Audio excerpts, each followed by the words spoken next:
Yeah. All right. All right. Hi, everybody. I am going to do something a little bit different today. I am going to do our roll sheet first. Because it's so fun.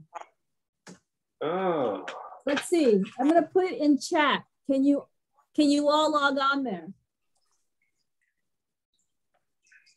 Oh. Is there anybody that is not able to log on there?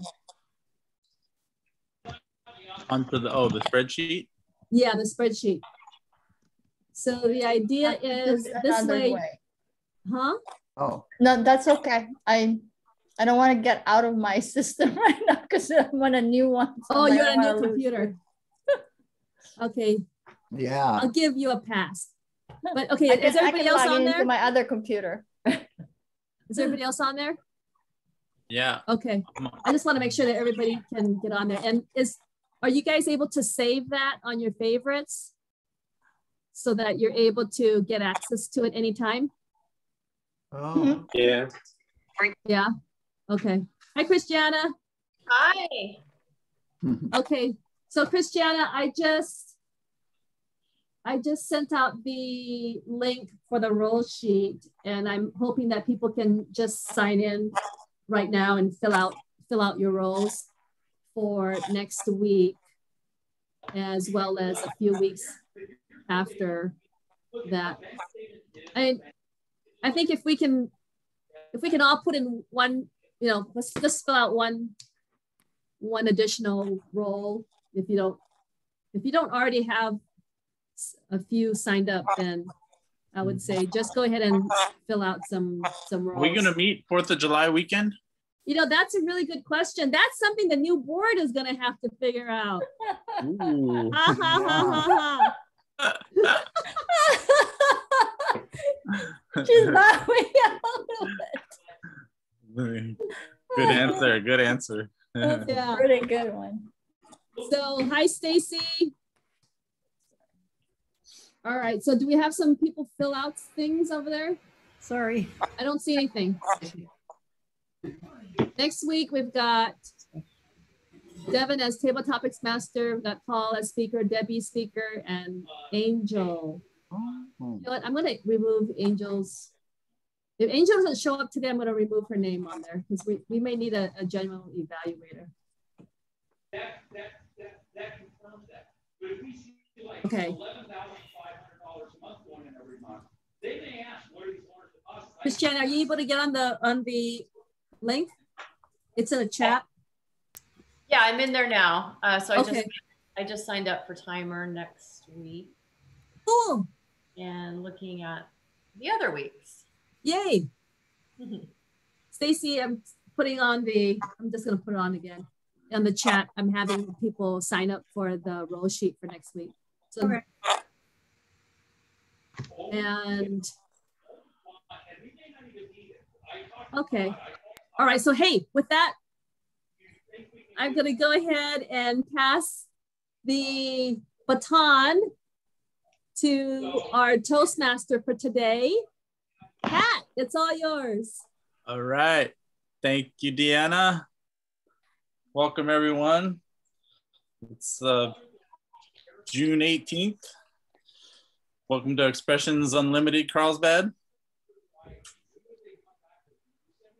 As a Toastmaster, I will introduce your theme. And my theme was I had some ideas, and I came up with healing, because our country has been going through some traumatic times, physically and socially, the last few years. So I just wanted to acknowledge that and try and have a conversation about it. The president just declared Juneteenth a federal holiday for the country, and I think that's a good acknowledgement for Black and Indigenous people. While I'll never know the discrimination or abuse that they feel, you know, there's room for empathy and just I had a, you know, growing up, I had a little experience with trauma and some abuse, and it's only a glimpse into the experience of Black Americans and Indigenous people, you know, what they faced in education for generations and in the workplace or in just in life. And so despite all the promise of, you know, we're all created equal. So my intention is not to have a big political speech, you know, just to acknowledge this moment and try and build a connection, just encourage kind of one-on-one conversations, you know, with your neighbors, coworkers, you know, wherever you can. The word of the day is irony. And it's the expression of one's meaning by using language that normally signifies the opposite, typically for humorous or emphatic effect. An example is, don't go overboard with the gratitude. That could be rejoined with heavy irony. I guess that's like, oh, don't gush over me when you want someone to to gush over. It's always a challenge to understand the meaning of it. I think it's maybe misused sometimes. So with that, we'll get started with our speeches. I'll introduce the roles. Stacy is table topics master. Debbie is joke master. Oh, would you like to enlighten us, Debbie? Okay, I'll do my best. So this wife is waiting for her husband to come home from work. And she's so frustrated because he's always late. So she goes upstairs to the bedroom, writes a note and says, I'm done, I'm leaving, don't look for me, and then hides under the bed to wait and see his response. So she hears him drive up, he comes in the house, he's rummaging through the kitchen, then he comes upstairs to the bedroom. She's peeking from under the bed and she sees him walk over and read the note. He goes to the desk and scribbles something down, and then he picks up a phone and he says, hi, sweetheart. She's finally left. I can't believe it. I'm free. I'm coming over. Put on that nice French negligee that I like. And he hangs up the phone and walks out. She's angry. She's devastated. She crawls out from under the bed, goes over and sees what he's written. And it says, hi, honey. I saw your feet under the bed. We're out of bread. I'll be back in 10 minutes. That's pretty good. Wasn't expecting that one. That's good. All right. Our awe counter is Lucille. Our grammarians, Deanna. The timer is Anita. And general evaluator is Angel. Angel's not here. Does somebody else want to be general evaluator? Oh, do we have any free roles? Christiana, did you want to be do you want to do something, either general evaluator or grammarian? I'll do grammarian. Okay, I'll be general evaluator then. Okay, thanks, Deanna and Christiana. All right, so the first speaker, Angelus, her title of her speech is Unconditional Support. It's from the Innovative Planning Pathway, Level 2, and it's about defining mentoring and her experience with it. Please welcome Angelus. Defining or unconditional support, Angelus.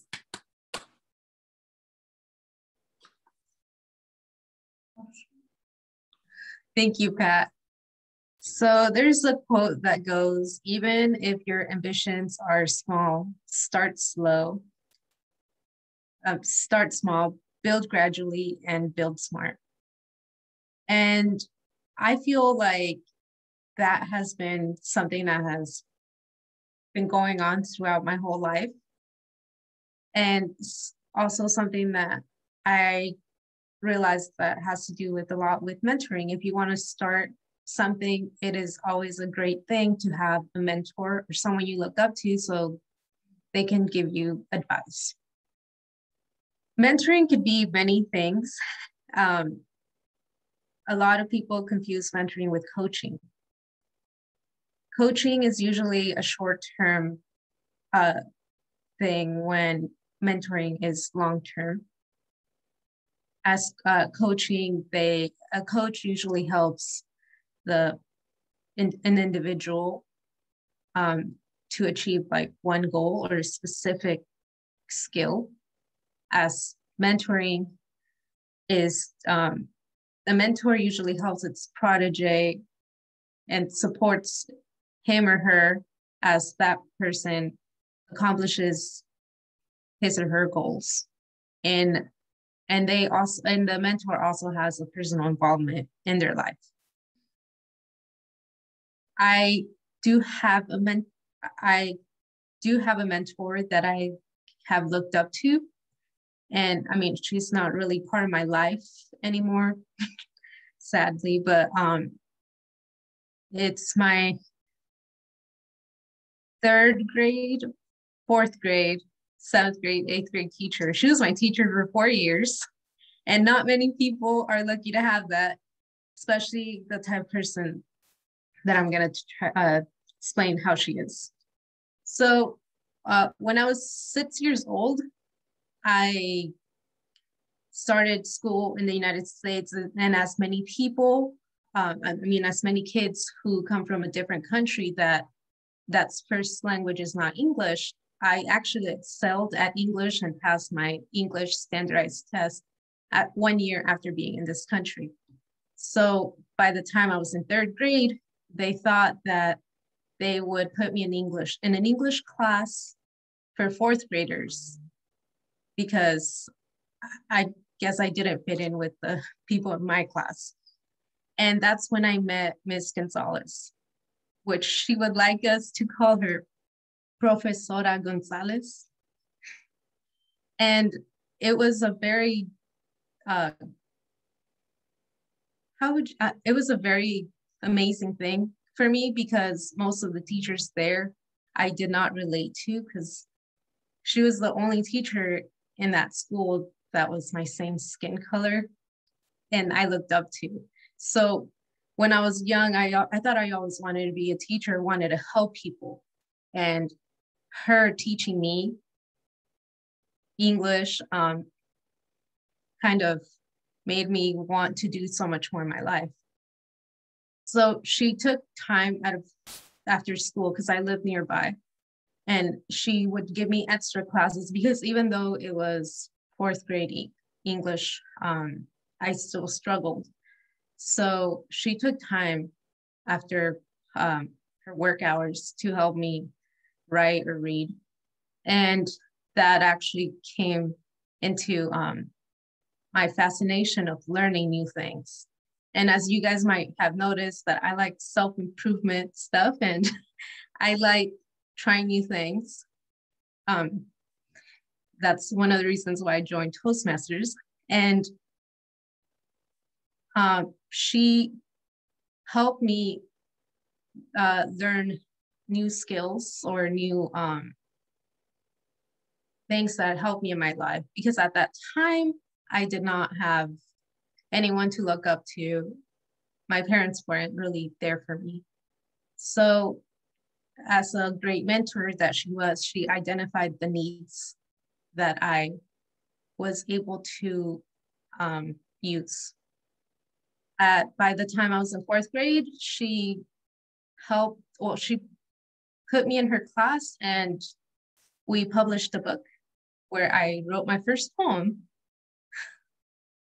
And it kind of just went on from there. I had a fascination for learning about inventors. And one time for Halloween, I dressed up as Guglielmo Marconi, the inventor of the radio. So we kind of kept in touch throughout the years until I was in 7th grade. And she helped me with my first, it was another poem too. She helped me with send my first poem in order to get a scholarship. And I ended up getting, being one of the winners for that scholarship.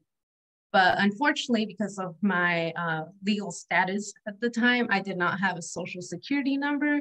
So I had to turn down that scholarship.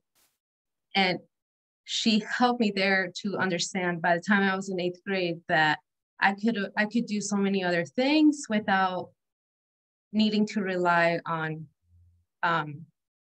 other people in order to give me scholarships. And throughout that time until I was in college, I ended up getting a work permit, which allowed me to go to school and work, and of course obtain a degree. So I actually paid my way through that because I was scared of getting scholarships. And by that time, I mean, she has always helped me be accountable for my own goals, and she has shared like information into what I could be doing to better myself and not have to rely on others. So as like a great mentor that she was very committed, and she was a very dependable person that I was able to look up to. So as many of you guys, like I said in the beginning, if you have ambitions, it's always good to look up to someone and to be a protege, especially when it comes to like Toastmasters and wanting to better yourself and have better like leadership skills or anything else like public speaking. Thank you.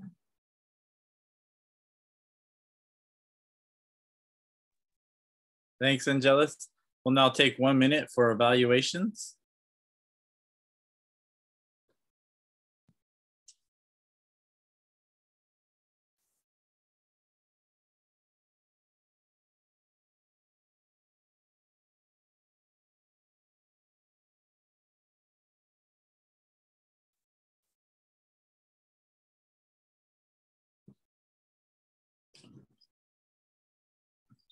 Okay.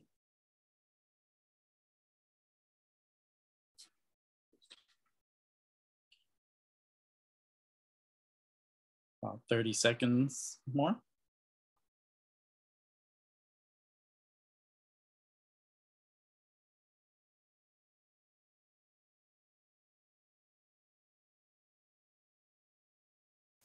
All right, 10 seconds.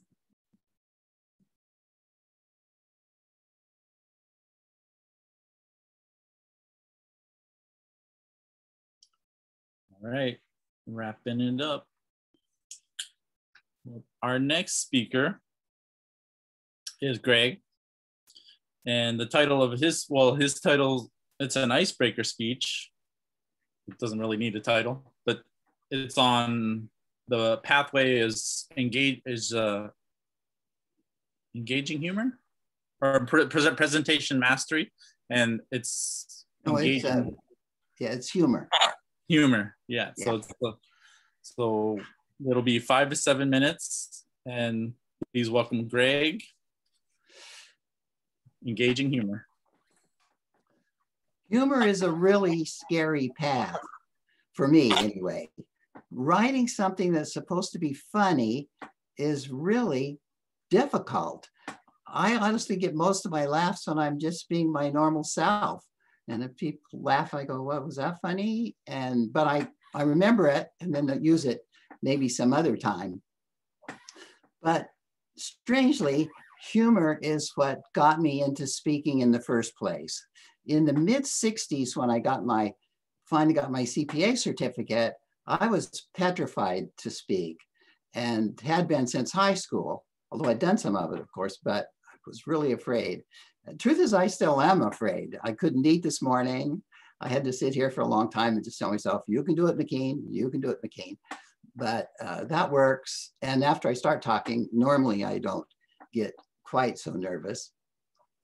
But after I got my CPA, I got requests from groups to come and talk to them about being a CPA or about how to do tax returns. And I really didn't want to do that. I finally decided if I have to do that, I'm going to change professions. I just can't stand it. But then I wrote something that I thought was really funny. I called it the Income Tax Preparer's Kit. And it was a box with props in it. For example, a comb with no teeth for people who had pulled their hair out during tax season, and a candle with 2 wicks so you could burn it at both ends, and a teddy bear to keep you company during those long hours at work during tax season. I volunteered to do that at the CPA Christmas party. Lots of people there, I don't know, 50, 60 maybe. And I gave it, and nobody even smiled, let alone laughed. They looked at me the whole time like I was a bug. It was so weird. But I thought, oh, okay, that's it. But then after I got to thinking about it, I thought, you know, I have confidence in myself. And I thought, that's funny. I don't care what a bunch of CPAs think. And I got a chance to talk to a bunch of students at a college, accounting students. So I gave them a long, dry thing about accounting and closed with my box, with my kit. They thought it was hysterical. They just laughed so, I mean, they've been in boring meetings all day and they could hardly stand it. They were laughing so hard. One girl was laughing so hard, she was on her chair just straight like this with her neck hooked on the back so she didn't slide out. It was totally amazing. And I was hooked. That did it for me. Anything these days for a laugh. One of the things I like about Toastmasters is that it gives me a chance to write down the things that I've got and things I found that I'm interested in, things I wrote about earlier, and put them into a narrative form and then keep them in something that people can actually read. Because otherwise my files are just clear, full of stuff. But I forgot something about my CPA talk. 2 or 3 years later, I was walking down the sidewalk and some guy came up to me and said, "Are you the person who did that talk at the CPA meeting with the box?" And I went, "Yeah." And he said, "I thought that was the funniest thing I ever heard." I said, "Why didn't you laugh?" He said, I was laughing on the inside, I guess. And I told him to laugh on the outside next time, because that was really weird. Anyway, I have all this stuff. I was going through it for 2 years. Every day I decided to write down something that was either funny or interesting or just something I wanted to think about or profound or a poem, something like that. I did that every day for 2 years. Now looking back on it, some of it is none of those things. I didn't have stupid on my list, but there were quite a few of those. But what I did find were these old ratty napkins that I'd written on. I vaguely remember sitting in a bar in New York and writing these 2 poems. I don't know whether they'd been banging around in my head. There's not much cross out in them. It's sort of weird. So I have no idea how long I sat in the bar thinking about it and writing these, or if they just came out of my head like sometimes things do when your subconscious has been working on it. I really trust my subconscious a lot. I'll bet these poems are not nearly as profound as Angela's, though. The first one is called The Book. I saw a book upon the stand. I picked it up with trembling hand. I read the title with anticipation. It was called The Ills of Constipation. I scanned the cover and read the back, then put it down upon the rack. Although the book sounds kind of groovy, I think I'll wait and see the movie. Constipation, the movie. Sounds great, doesn't it? This one is called New Glue. This new glue, the ad expounds, will carry 20,000 pounds. It sticks on wood, it sticks on leather, It sticks in any kind of weather. It sticks when wet, it sticks when dry. You can't unstick it if you try.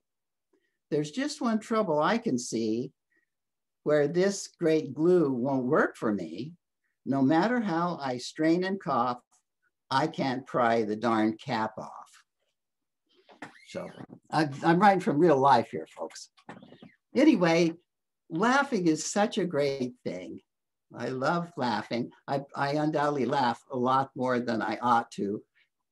I've embarrassed myself more than a few times, but I still think laughing is better than not laughing. And if you're in the audience and someone is saying something funny, laugh out loud. That's good. And in your own life, laugh too. Laugh all you can. It's really, really good for you. I wonder how much time I have left. Have I hit 5 minutes? Do I have 2 minutes? I'll give you one more point. This one I really like. I wrote this after my kids and I took a camping trip all the way to Florida from Oregon and back. It's called Camping Out. I think camping out is neato, except I hate those darn mosquitoes, snakes and bears and other critters. The sound at night give me the jitters.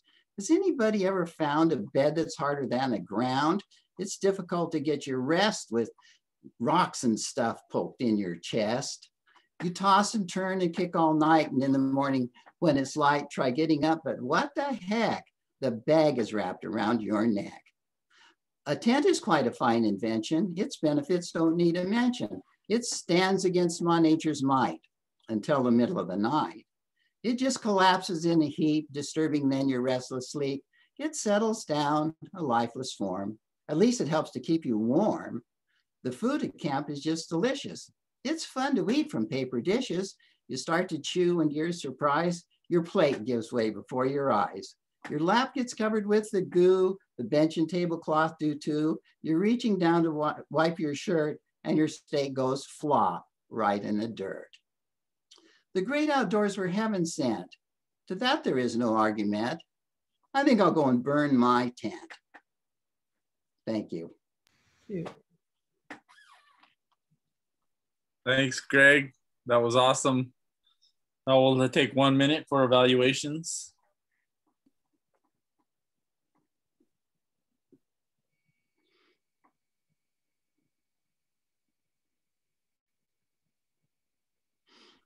Oh.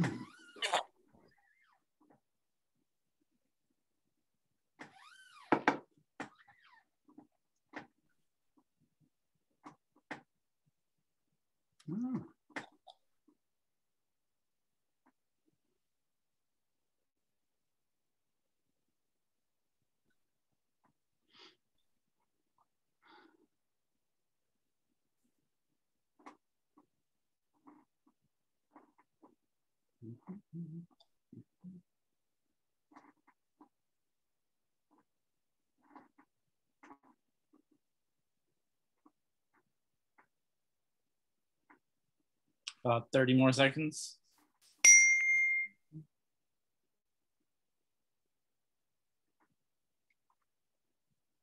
All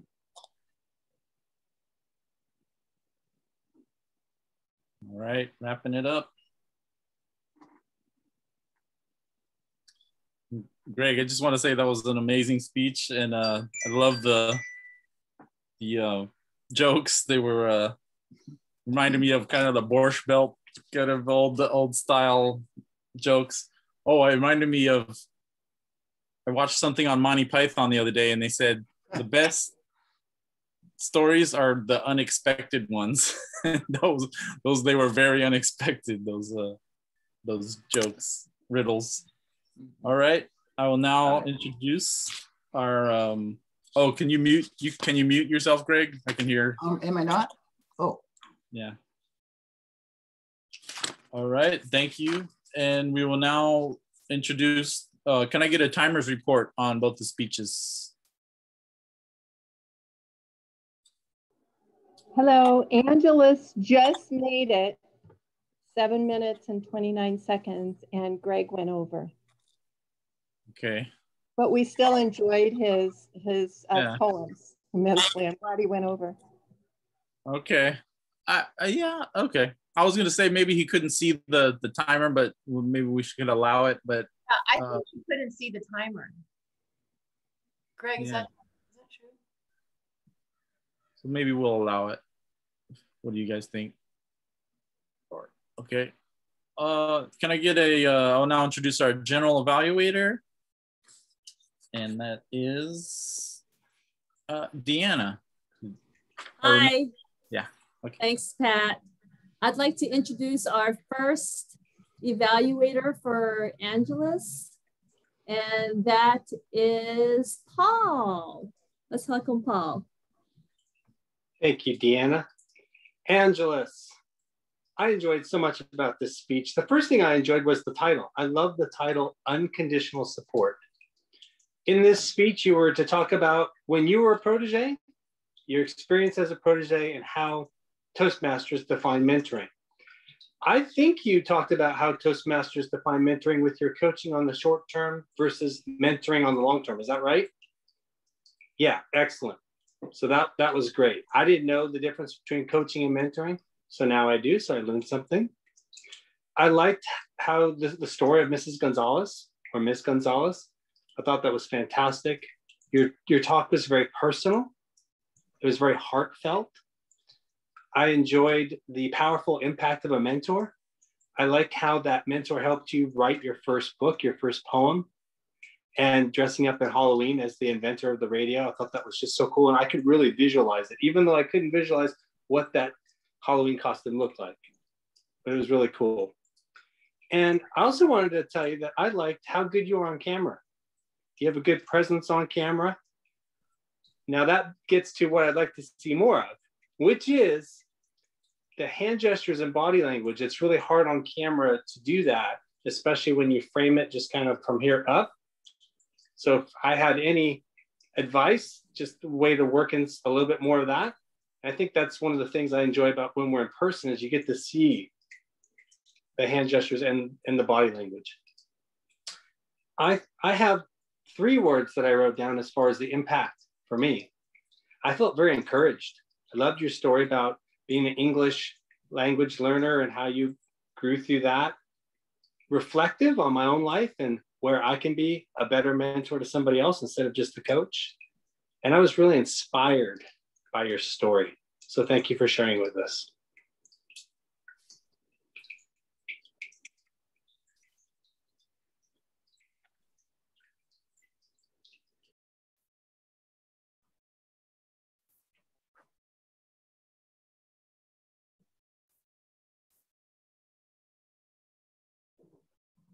Oh, sorry. What am I?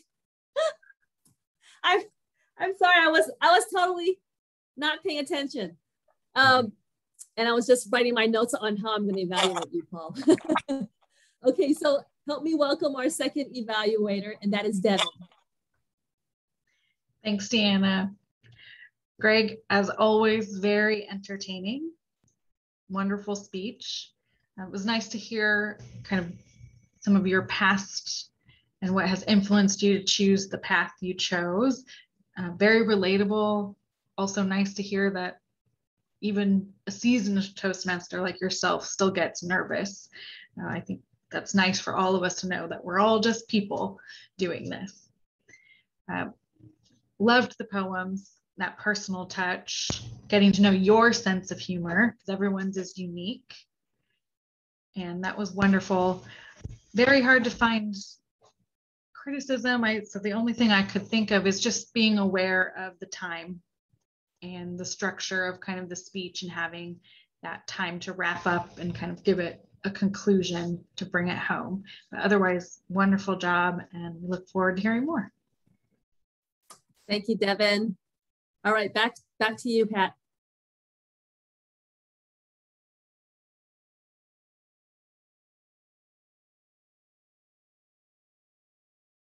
You're muted. You need to unmute. Oh, thanks. Can I have a timer's report for the evaluators, please, Anita? Everybody qualified. All right, awesome. Okay, now we'll introduce our Oh, you can cast, just keep in mind your vote for the evaluators and the speakers. I will now introduce our table topics master, Stacy. Welcome, Stacy. Thank you, Pat. I don't have a lot of trouble thinking up a word of the day. I just wait for a word to pop in my head, and today it was irony, of all things. And I'm hoping this is going to be easy for you to do, because irony is usually 3 different ways. It's either verbal, situational, or the other one is, let's see, I forgot the other one. Anyway, I have visuals that give you examples by sharing my screen, which will probably make more sense to you. And then once I get done with the visuals, I will ask some questions. So if you're ready, I'm going to share my screen. So here's can you see my screen? Is that working for you? Yes? Okay. So verbal irony is the use of words to express something other than, and especially the opposite of the literal meaning. In other words, you say one thing, but you actually mean the opposite. So this lady is saying, what lovely weather we're having this week, and she's got an umbrella with rain coming down. Says it's been raining for 5 days in a row, and she's getting tired of it. So verbal irony is the difference between the words that a character speaks and what the character actually means or implies. Here's another example. I try to find really humorous ones. This guy says, get a brain, morans. He obviously doesn't know how to spell. So pretty funny. Then this lady is saying during labor, the pain is so great that a woman can almost imagine what a man feels like when he has a fever. So that's kind of poking fun at the other sex. So situational is another example of irony. It's the opposite of what you expect. Here's the stop sign that says underneath it, no stopping anytime. That's ironic. This one on the left of Far Side, you remember Far Side? It was just one of my favorite cartoons. It says pull, and he's at the Midvale School for the Gifted, and he's pushing. So that's ironic. As well as this fitness gym that has an escalator for everybody to go up the escalator instead of the steps. How funny. So they can go in and use the Stairmaster, I guess. Then we have the bird sitting on the no bird sign. Then we have the package opener that is in a package that you can't open without the package opener. So that's pretty darn ironic. And then we have this bird sitting in a tree. It says, hey, what are you thinking? Or he's telling the other bird, what are you thinking what I'm thinking? Because this guy's got his mouth wide open under the birds. And then here's the shopping cart being used as a grill on a fire. Now that's kind of ingenious, maybe ironic and ingenious. And then the third category is dramatic or tragic irony. And that's used a lot in movies and plays. And it's when the audience knows what's happening, but the people in the play don't realize what's going on. So this fish is going to whack this girl on the head, and the audience knows, but the girl doesn't. So that's the 3 examples, and hopefully this helps you spur some ideas for the table topics today. I have a sister who's always posting on Facebook the irony stuff. And I laugh because I'm going to ask, this is maybe the joke of the day too. Do you know, and you can unmute yourself with your space bar if you want to, but do you know what the opposite of wrinkly is? Come on. Nobody knows that one. The opposite of wrinkly is irony. Okay. I guess I can't hear you laugh, but I can see you're laughing. So let's start with Debbie. Debbie, are you ready? Can you think of any? I think so.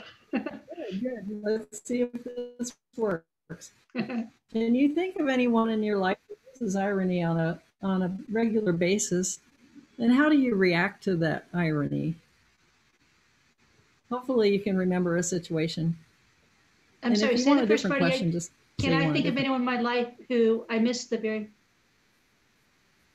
Who uses irony on a regular basis? Oh, uses irony on a regular basis. Is anybody, or you can use the word facetious. I think that's similar to irony. You know, it's funny, and thank you for that question, Stacy, because I think of myself and not the person. You know, I have 2 sisters, and I am sarcastic sister. That's me. And so I felt that your definition of irony was somewhat closer to my definition of sarcasm, which was interesting because I felt like I thought irony was a little different. So I think that that's my thing, irony. So, oh, and I'm so bad at this. I'm sorry. I can't tap dance, you guys, because we're not in person again. So I have to say thank you. Yay, it's green. Oh, you got green, yay. Well, when I was reading about irony, they did use the word sarcasm as well. So you're right about using the word sarcasm. And I saw a funny on Facebook the other day that said this archaeologist discovered the largest leg bone ever recorded. It was quite the shindig. I thought that was pretty funny. It's better with the visual. I should have saved that one. So you did a good job. Thank you, Debbie.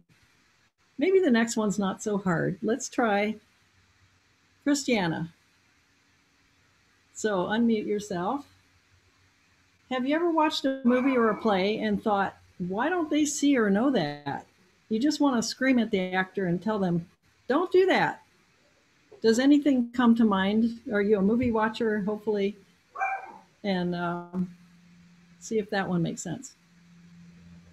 Thanks, Stacy. I am a movie watcher. However, coming up with a movie where there was an irony happening, it was very obvious. Trying to think of a movie.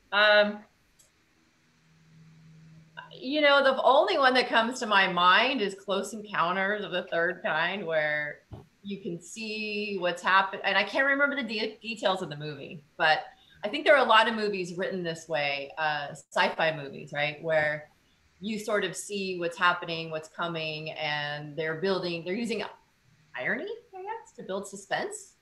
You can see what's happening. Aliens are coming, or some other invader is coming, and the main protagonists might not be as aware as you are, and they're trying to build a defense to what you know is either going to work or not going to work. So that's all I can think of. Thank you. All right, that was good. Thank you very much. Here's another funny one. This guy says, my wife asked me to put ketchup on the shopping list. Now I can't read it. So here's another one. How about we ask Megan? Megan, are you ready? You are unmuted. Sometimes after a holiday, like a lot of holidays fall on Monday, right? I go through the whole week thinking I'm a day earlier, not later. Like a Tuesday seems like Monday to me. And by the time I get to Friday, I still think it's Thursday. Have you ever had that happen to you? That's ironic. Don't forget to use the word. Okay. Yes, that is ironic. But actually, it's kind of funny because I talk all the time. I mean, I am very verbose. But even though it is ironic that I don't know how to answer. So I don't know how to answer this. But I am very talkative. So that is the irony, right? That I'm really talkative, but it's ironic that I can't answer, that I'm not talking. How about are you ever sarcastic with anyone? Oh, have I been sarcastic? I think so. I think I'm sarcastic with my husband every day. I am, and I'm sarcastic with everyone who I speak to. It's like Greg, I can't like write down a joke or and be funny and make it funny, but when life happens, you just I guess ironically make it you find humor in that. And as Greg says, you just gotta find humor in it. All right, very good. See, you answered it after all. You did well. You did good. So, Lisa, all by her lonesome on the screen. You're down there at the bottom in your own little box. It's so cute. How about this question for you? And you need to unmute. I saw this at an apartment complex. It was a sign. It caught my eyes. I was driving out. It said, dumbster, D-U-M-B. I just right. Have you ever seen a sign that made you laugh? Something that was just not spelled right and it made you laugh? It might be hard to find something in the archives, but maybe you've seen something like that. Hi, everybody, and I'm so sorry I've been absent a lot.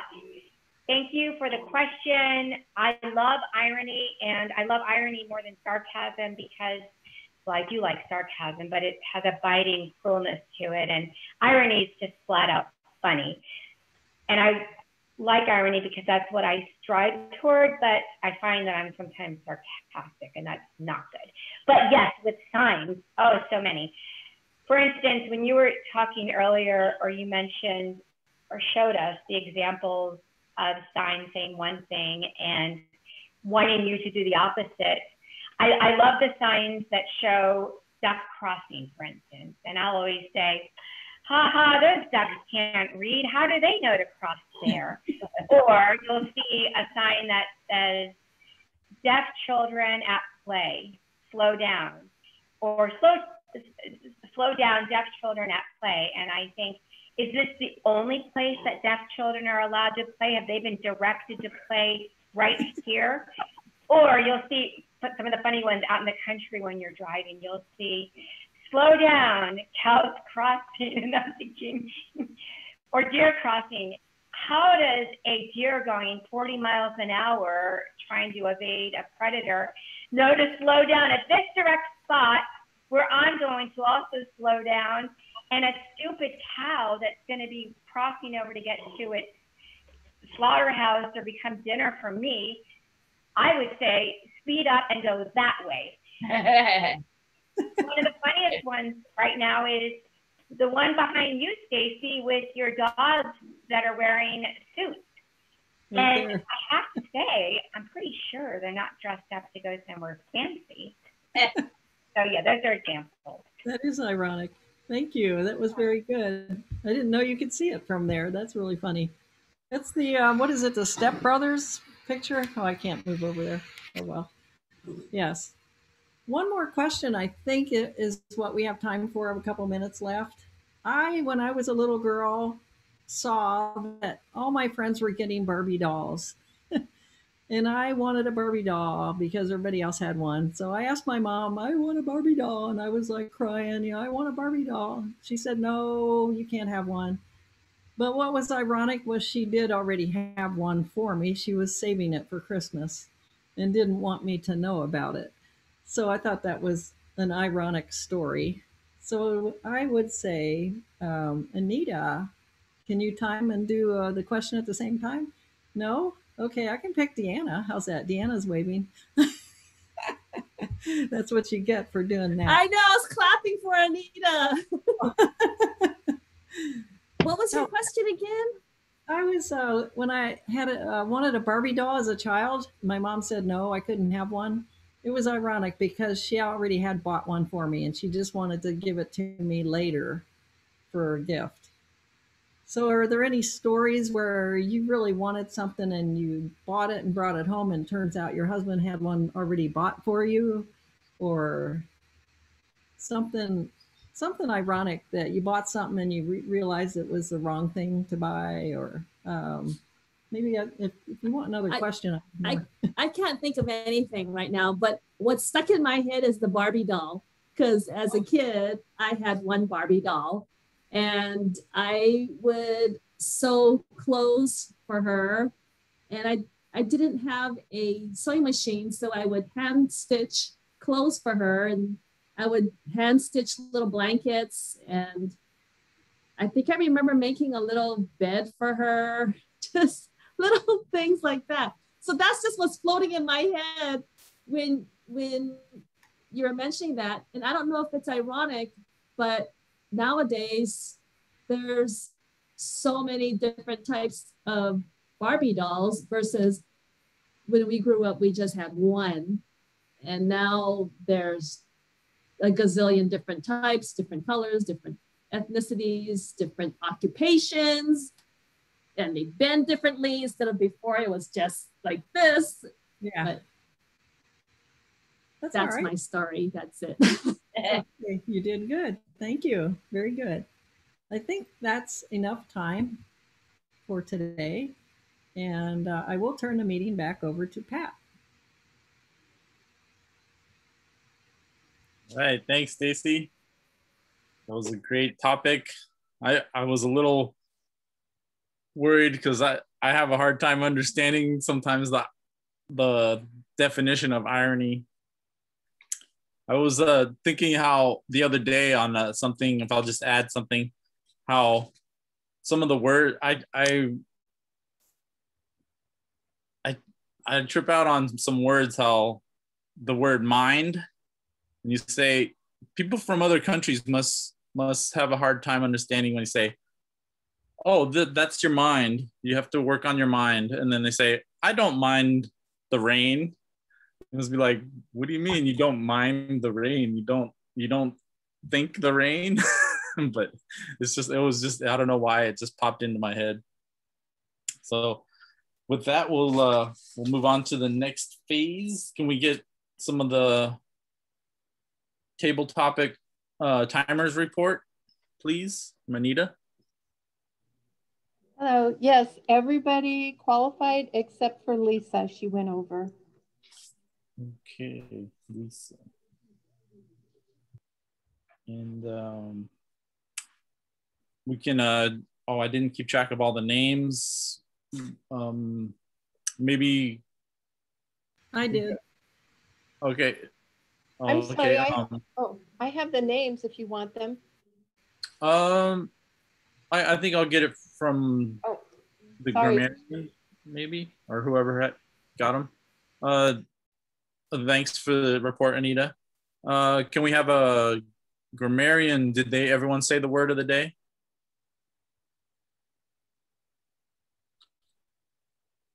The grammarian report. Sorry, I'm the grammarian. I think so. I wasn't quite sure what my responsibilities were as far as tracking the word of the day, but maybe if anyone else can verify. I think everybody did. I think so too. Yeah. Okay. Okay. Great. Awesome.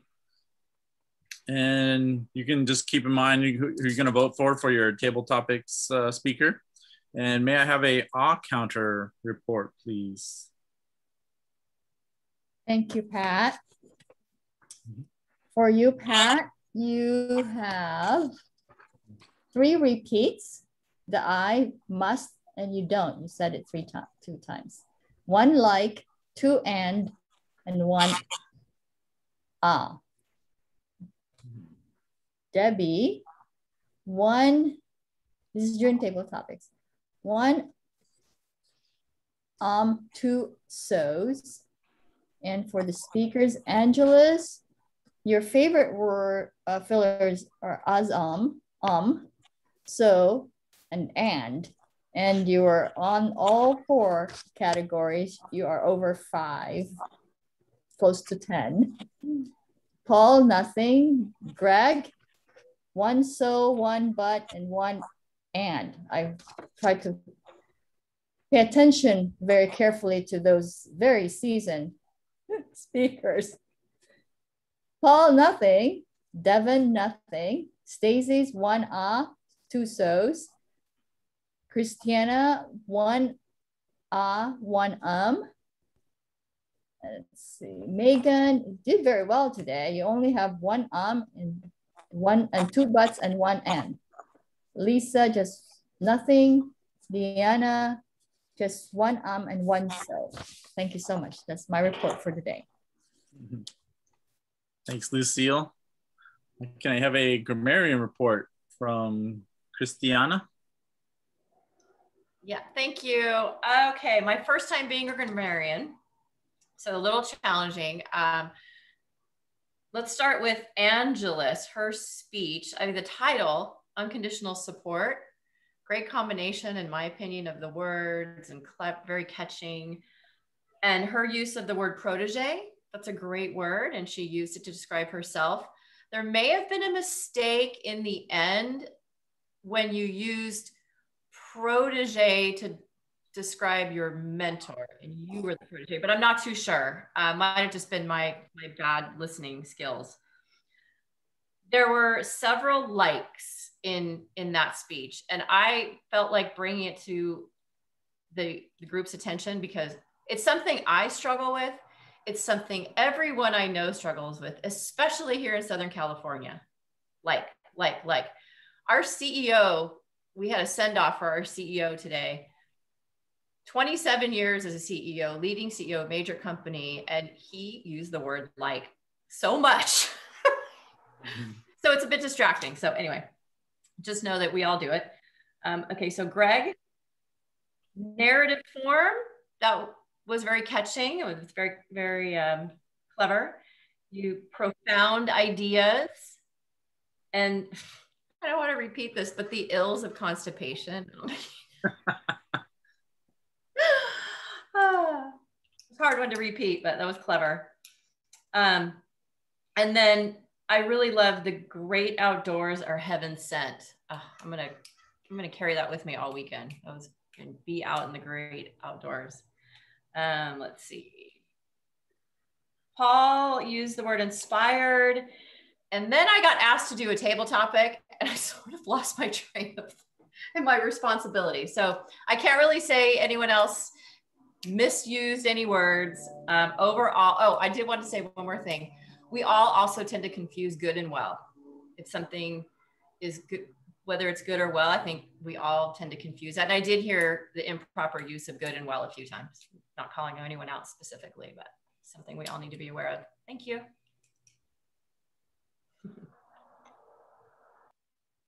Thanks, Christiana. Thank you. And now I will introduce our general evaluator, Deanna. All right. Good job, everybody. Pat, I like how you started the beginning of the meeting and you gave some thoughts about the new holiday that we have. I don't even still know the name of it, but I liked how you talked about it. And as far as the evaluators, Paul, you did an excellent job of explaining the good things that you liked about Angelus's speech. I also liked how you gave her some suggestions and then you also told her how you felt, those 3 words. I thought that was a really good way to explain to her how her speech impacted you. Devin, you also did a good job with Greg, but it's so hard to evaluate Greg. I didn't know what else to think either as far as improvement, but you picked the timer, be aware of your time. And that's going back to the basics for everybody. When if you are going to speak, to put it in gallery view or pin the timer or something. Speeches were great. Thank you, Angelus, and thank you, Greg. Stacy, I liked your table topics. I liked how you spent the time to also give us imagery. I didn't know that there were 3 different ways to define irony. And Christiana, that was a really good grammarian report. I like that. Good job, everybody.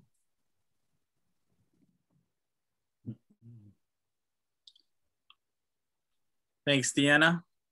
All right, so let's give the ballot counter. Thanks for counting the ballots and putting up that survey, Devin.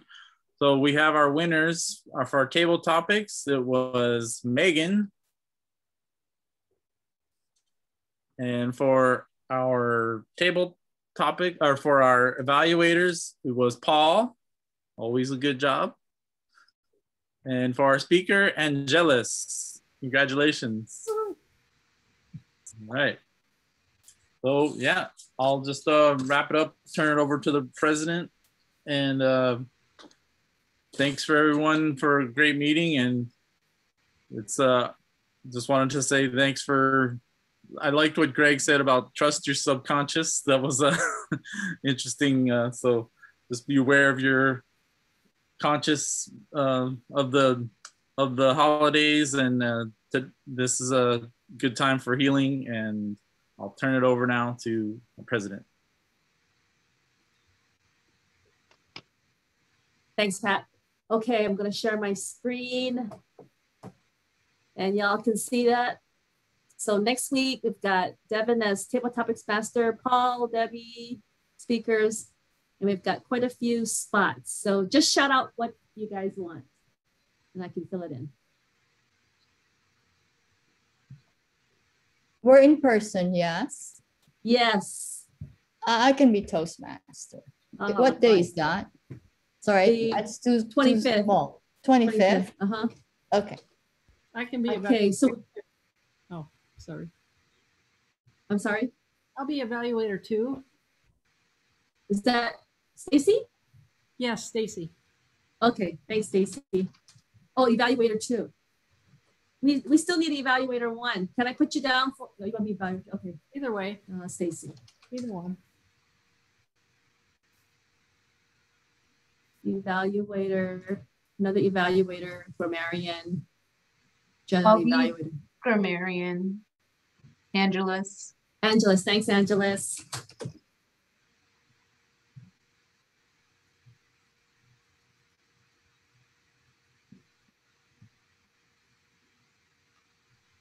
I can do a joke master too. Yay, thank you, Pat. I'll do general evaluator. All right, thank you, Megan. One more. I'll evaluate Paul.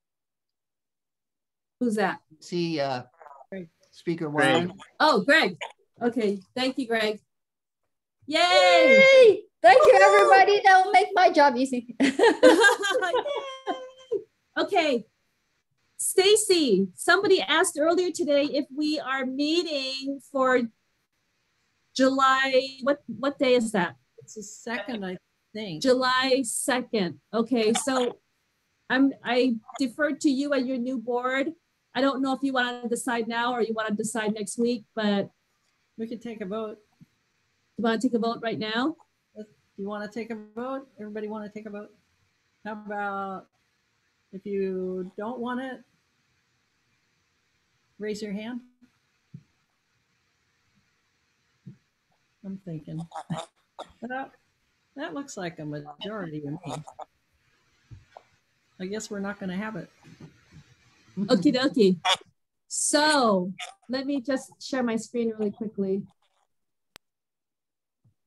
So July the 2nd. Okay, we don't have anybody signed up anyway except Megan was evaluator. Megan, I'm gonna put you as evaluator for just take me off. For July 29th. How's that? Okay. Cool. Cool. That was easy. Thanks, everybody. Okay. It was good seeing you all. Have a safe and fun July 4th weekend. Huh? Screenshot. Screenshot. Oh, screenshot. Oh my God, we've been forgetting that. Okay. So,